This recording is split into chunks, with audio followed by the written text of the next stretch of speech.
How's it going, boys? My name is Schlatt, and welcome back to Inbox, the show that's about the saddest desk you've ever seen. I actually just built it. I was at IKEA earlier today. I enjoy IKEA. They make you go through the whole racetrack, the maze of interior design with the beds and the kitchens and the desks and stuff. And I went there in search of a desk because, I don't know if you know this, my desk was made out of cardboard and broke.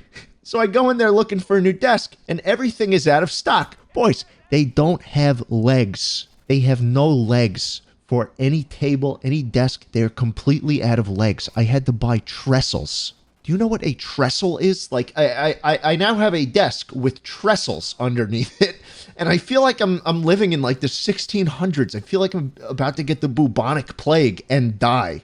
Anyways, we got some questions today. Hey, Schlatt, I hope you're doing well. In a couple days, I'm moving to New York City for college from New Jersey. Gross, I know. This is going to be a pretty huge change for me, and I was wondering if you have any tips for the city, seeing as you currently reside there. I'll take any advice I can get because I'm pretty clueless. Thanks, bro.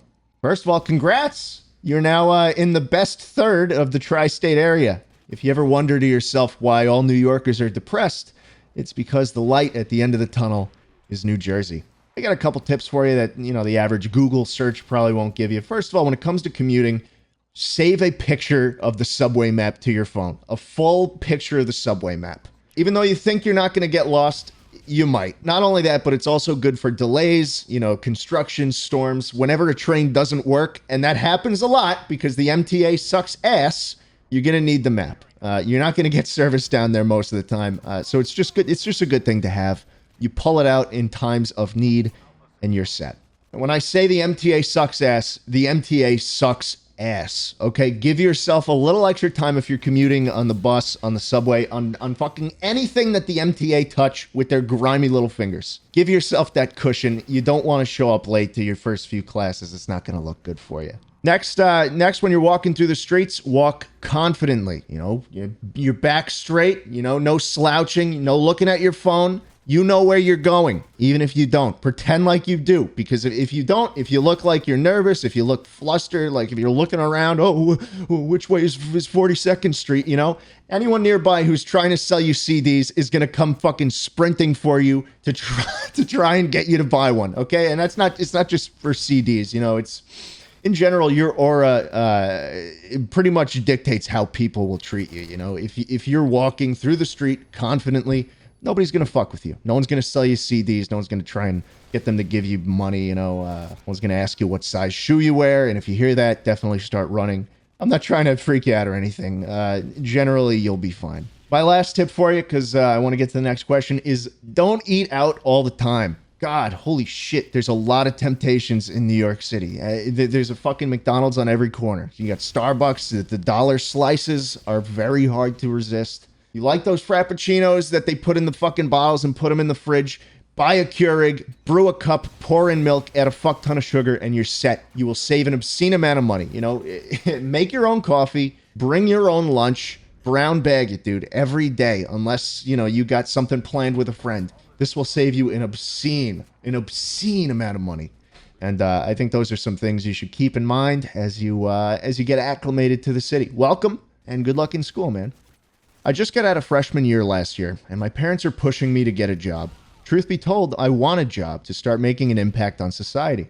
Either way, I have no idea how to make a CV or what to do in an interview. Any thoughts or advice? Kind regards. So, you just had a freshman year. That's great. You're probably 13, 14, maybe going on 15. I got my first, God forbid I start talking about my job again, but you've opened the door, so here I come. I'm walking in the house, baby. My first job was at a deli. I was in sophomore year when I got the job. It was through a family friend.